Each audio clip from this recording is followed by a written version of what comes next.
Beautiful souls, welcome back to my channel. I am the soul leader. So I came into another writing too. And in this writing is really short. I wrote this on December the 21st of 2014. And I said, sometimes I sit here and think about the choices I've made, and these voices in my head fill me with sadness, anger, pain, and hurt. Anything you name that is ungodly. I pray to you, Father, have mercy on me. These burdens I carry are heavily depressing me. It's taking away every bit of sunshine inside. I need you, Jesus. I need to feel your comfort again. And on the bottom of that page, it says, no eye has seen, no ear has heard, no mind has conceived what God has prepared for those who love him. 1 Corinthians chapter 2, verse 9, NIV version. Now, I wanted to share that all with you because I was not even intending to even show this, but some of these writings are worth sharing with you all because it'll be helpful to your soul.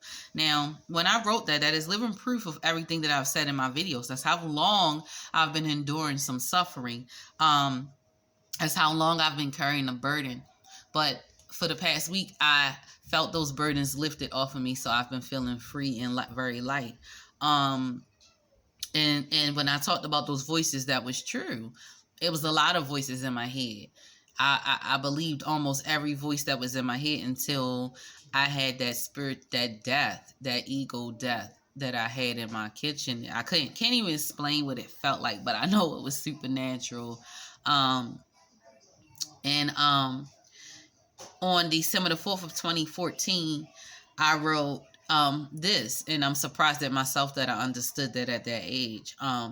Back then I was reading Romans. I think I was reading Romans 4, Romans 8. It was a couple chapters in Romans I was reading.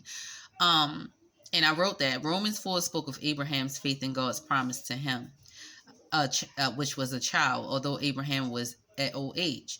We can have that same faith as Abraham. When in that verse, it explains circumcision. What I understood that in that parable was that circumcision was a covenant between Abraham and God, a covenant between man and God.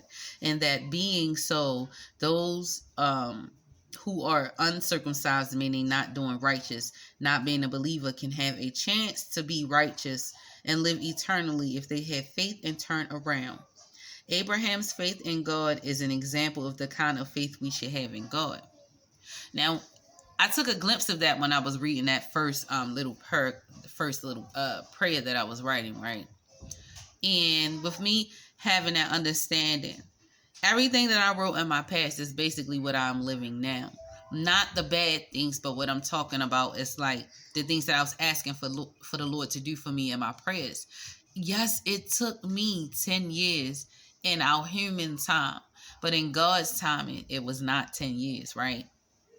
And it's like maybe it was just yesterday to God. I don't know what his timing it looks like to him, but this is what I'm saying to you is that that's living proof that sometimes you'll fall off the path, but the Lord will put you on a detour. You know, I went off my path based off of love and seeking the wrong things when I should have just kept my mind focused on the Lord and on what the Lord told me we were going to accomplish together. But I did not do that. And even if it wasn't necessarily something I had done, but I invited something into my life, I had no idea what I was dealing with.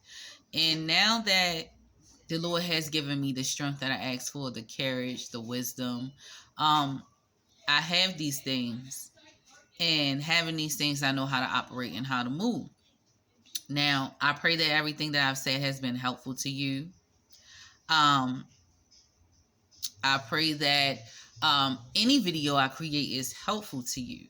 I share that with you, and I encourage you to give your life to Christ, meaning that if you don't, your suffering will be even worse than what it already is, if you believe your suffering is really that bad now. I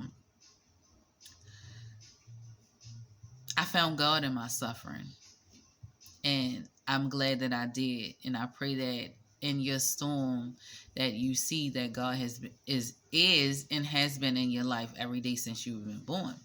You just have to take off the world's eyes and put on your God's eyes. So with that being said, beautiful souls, peace and blessings. Until next time, let me help you, and together we can help one another. Peace and blessings.